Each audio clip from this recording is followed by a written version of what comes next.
Welcome back, All Sports West New York. Mike Harrington, my guest in the studio from the Buffalo News. And before we leave the Sabres, Mike, I just want to talk about the Sabres have, they've stockpiled draft picks. And their whole future is really hanging on whether those draft picks become stars in the NHL.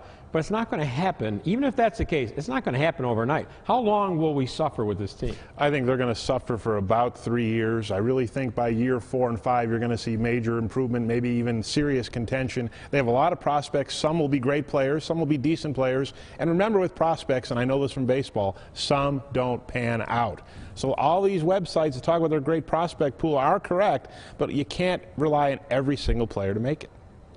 Speaking of prospects, what are the prospects for the Buffalo Bills? Oh. They were 5-3. They're now 5-5. Jerry Sullivan last night on the show was talking about, and Bucky were there talking about, the teams they've beaten, all basically have 500 or worse records. The teams they've lost to are all playoff teams, and that's what happens when you're in the middle of the pack with a 500 record.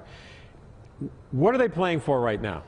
I think they're playing to see if Doug Marrone and Doug Whaley have jobs when this thing is over. I mean, from playoff contention in a week to 12th in the AFC, Bob. I mean, right now they're done. The season's over. They're not making the playoffs again. And now you have to decide, are you staying with your coach again and your GM again, and do you need to get a quarterback again? And it's just this vicious cycle. Well, I think the quarterback issue is really one of the more daunting issues, that and the offensive line. I mean, how do you get better quick in those two positions? It's not easy, and especially when you don't have your #1 pick. They traded their #1 pick for a wide receiver. I heard that. They didn't need to do that. And that's something now that really is going to come back to bite them, because they assumed E.J. Manuel was okay, and we quickly learned E.J. Manuel was not okay. And the Bills and Sabres are both in these vicious cycles, and it's really a question which team can get out of it first. And at the top of that is the decisions that will be made by the people we just talked about with the Buffalo Sabres. So, and I had to, I felt Saturday or Thursday night, last Thursday night, as the Bills were losing to Miami and the Sabres were getting pummeled, on the road. It's Terry Pagula is sitting there in Miami. It's watch what you wish for. He owns both those teams. Well, and I think he obviously he's going to learn from the Sabres. He was really indebted to Lindy Ruff and Darcy Regier. That's why he kept them for so long. He has no real connection to Doug Marrone or Doug Whaley whatsoever. And I do think he's learned from the Sabres to not be as patient in the world of professional sports. And I think he understands he needs to bring in a football guy and a real coach in here to get this thing turned around. I would expect Pagula to learn from his mistakes. Mike, I don't want you to leave without talking about the Bisons. Because, moves are made, baseball's going on, but it's all off the front burner. It's the back stove burner, as they say, using a little baseball inside term.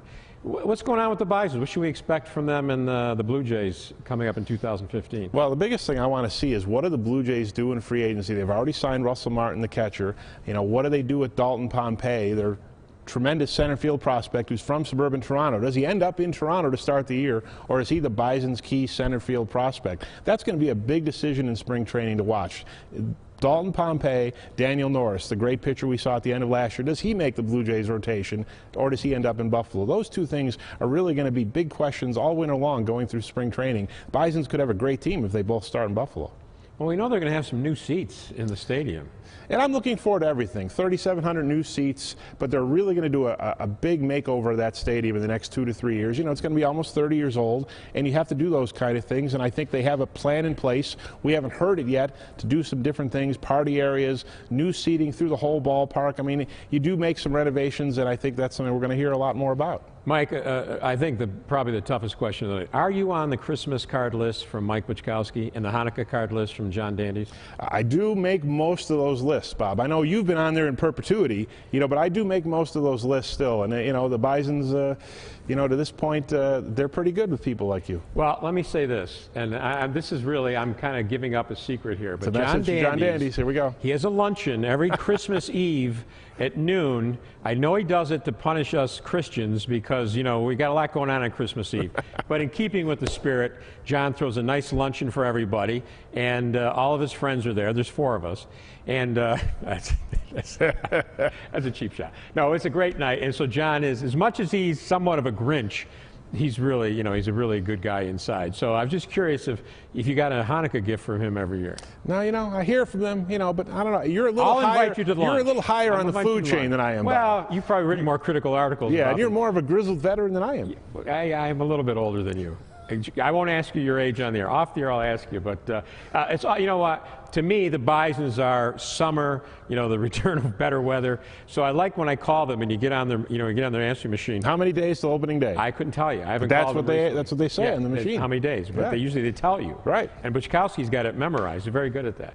Mike, it's great having you on the show. And both of us live north of the snow, so it wasn't a hardship to get here. We could make it sound like it was, but it's always good having you in here. Thanks, Bob, and you know, Godspeed to everybody dealing with what's going on today in the South Towns. Hey, we're going to be back. We're going to be talking about Rock Out Hunger when we come back on All Sports Western New York.